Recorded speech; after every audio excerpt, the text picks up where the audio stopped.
comment être plus visible sur les différents réseaux sociaux que vous allez appréhender. Alors tout d'abord, avant d'accéder à cette vidéo, n'hésitez pas donc à vous abonner à ma chaîne YouTube, à me suivre aussi sur Facebook.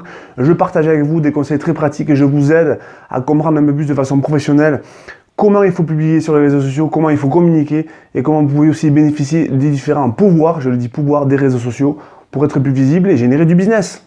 Alors le premier point, c'est que vous devez essayer de vous démarquer de la concurrence parce que sur les réseaux sociaux, encore plus qu'ailleurs, c'est la bataille de l'attention. Donc qui dit se démarquer, dit qu'il faut essayer d'utiliser tout ce qu'il y a de nouveau sur les réseaux sociaux. On va prendre un exemple très concret. Aujourd'hui, Facebook vient de lancer les stories. Alors bien sûr, certains vont dire, ça reprend Instagram, ça reprend Snapchat, mais pourquoi pas essayer justement de vous démarquer en utilisant ça. Alors à voir si ça va être après débloqué au niveau des pages d'entreprise, mais déjà en tant que profil, vous pouvez tester des choses pour après, pourquoi pas, pouvoir l'incrémenter au niveau d'une page d'entreprise. Ça, c'est un premier point qui est très important. Donc on l'a vu avec l'avènement des lives. Essayez de faire des lives, voir dans quelle mesure vous pouvez aussi fédérer des personnes par rapport à ça. Vous avez vu aussi sur Instagram que maintenant vous pouvez faire des albums pour aussi raconter une histoire. Donc prenez des risques par rapport à ça. Dès qu'il y a quelque chose de nouveau sur les réseaux sociaux, il faut essayer dans une certaine mesure de le tester pour avoir des résultats. Voilà. Et on voit aussi de plus en plus que tout ce qui touche à la photo immersive, photo 180, photo 360 et aussi sur les vidéos, fonctionne pas mal. Donc il faut essayer de rester sur quelque chose d'un peu moins austère, un peu moins institutionnel et vraiment aussi de saisir les opportunités quand il y a des nouveautés qui se créent sur les plateformes, sachant aussi qu'il faut bien comprendre que quand il y a une nouveauté, les plateformes vont un peu plus les promouvoir. Voilà, donc ça va augmenter aussi votre portée et votre reach pour les personnes que vous allez atteindre. Donc c'est quand même important, notamment sur les lives.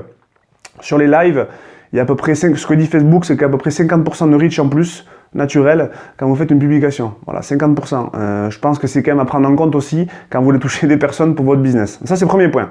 Alors, il y a une deuxième façon aussi d'augmenter sa visibilité sur les réseaux sociaux, c'est d'interpeller directement vos communautés, d'interpeller directement les gens qui vous suivent. Alors, ça passe par quoi? Ça passe très simplement par poser des questions. Voilà.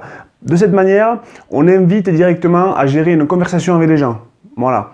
On prend un exemple très concret, vous êtes en train notamment vous êtes par exemple au restaurant, mettez une photo de votre, peut-être une photo d'un plat, et vous pouvez dire sur Facebook ou sur Instagram, par exemple, vous pouvez dire est-ce que tu connais une personne dans ton entourage qui pourrait résister à ce plat? Voilà, un exemple très concret. Ou connais-tu l'ingrédient secret qui fait que ce plat peut devenir un plat étoilé? Voilà, c'est un exemple. Donc ça, c'est par l'intermédiaire des questions, par l'intermédiaire de l'interpellation, vous allez inviter les gens au dialogue et vous allez générer des conversations, des commentaires, des partages, et c'est surtout ça qu'il faut essayer de générer sur les différents réseaux sociaux. Ça, c'est un second point. Troisième point aussi, qui est souvent très important, c'est de faire des jeux concours. N'oubliez pas que dès que vous allez générer du jeu, dès que vous allez aussi générer une petite gratification de la part envers vos différentes communautés, vous allez avoir plus d'interaction. Voilà. Donc après, il y a des solutions gratuites qui existent. Je vous encourage à essayer de faire aussi des jeux concours. Voilà. Alors quand on dit gratification, c'est pas forcément beaucoup de choses. Il suffit peut-être, vous pouvez offrir quelque chose, offrir un bon de réduction. Voilà. C'est un bon moyen d'encourager les gens à vous suivre plus facilement et aussi à générer plus de conversations et plus de visibilité. Donc ça, les jeux concours aussi, très important. Autre point aussi très important, c'est mettre en avant les gens qui vous suivent. On appelle ça l'UGC, donc l'UGC qui veut dire en anglais User Generated Content. Quand vous avez des gens qui sont fans de ce que vous faites, quand vous avez des gens qui vous suivent et qui vraiment ont une admiration pour ce que vous faites, mettez-les en avant. Voilà. Mettez-les en avant. Par exemple, moi j'ai le bar d'un ami sur Paris qui a mis en place un selfie-maton et les gens peuvent se prendre en photo, notamment avec différents plats du menu de son restaurant. Et après, une fois qu'ils les ont publiés sur Facebook, on les republie.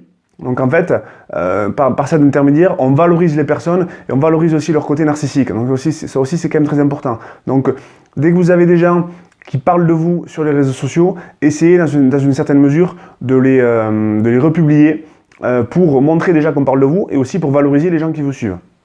Alors il y a un autre point aussi qui est très important, c'est si vous travaillez dans quelque chose, si vous mettez en avant quelque chose qui fait appel à un côté artistique ou vraiment si vous créez des produits, mettez aussi en place de la pratique pour montrer comment par exemple peuvent s'intégrer les produits que vous faites dans un quotidien, comment créer tel ou tel produit, faire notamment ce qu'on appelle beaucoup les tutoriels. Alors quand on dit tutoriel, souvent les gens ont un petit peu peur, hein, mais vous pouvez expliquer peut-être si vous êtes dans un restaurant, pourquoi pas expliquer comment très simplement vous sublimez vos plats, comment vous arrivez à faire en sorte que simple petite, que par exemple des simples pâtes carbonara deviennent des pâtes carbonara peut-être vraiment de chefs quasiment étoilés. Voilà. Essayez d'apporter un petit peu aussi de valeur et d'apporter aussi un contenu pratique aux gens qui vous suivent. Voilà, c'est très important parce que c'est aussi la bataille de l'attention. Donc à travers ces petits tutoriels et ces petites explications pratiques, vous pouvez aussi gagner en visibilité sur les réseaux sociaux. Je finirai par vraiment 2 points pour moi qui sont aussi essentiels. C'est première chose, de garder aussi cet esprit sur les réseaux sociaux de spontanéité. Voilà, si vous réfléchissez trop à ce que vous faites, si vous posez trop de questions, ça a marché, ça n'a pas marché, vous n'arriverez jamais à saisir les opportunités. Pourquoi? Parce que très souvent, vous le verrez, il y a des effets de mode qui vont se créer. Si vous ne prenez pas le train pendant qu'il est en train de passer, après c'est terminé, c'est plus la peine de le faire. Voilà, donc essayez quand même dans une certaine mesure de respecter aussi pourquoi les réseaux sociaux aussi, sur quel pilier ils ont été créés, à savoir la spontanéité et le côté instantané. Et ensuite, ça vous permettra aussi, je le répète, autre point très important, de gagner en régularité. Voilà. Faites peu, mais faites-le pendant longtemps. Et grâce à ça, grâce à ces différents outils que je vous ai donnés, ça va vous permettre, je pense, de gagner en régularité et d'augmenter la visibilité de façon assez importante de vos différents réseaux sociaux. Allez, on se retrouve bientôt pour de nouvelles vidéos consacrées au métier de Community Manager. Ciao, salut!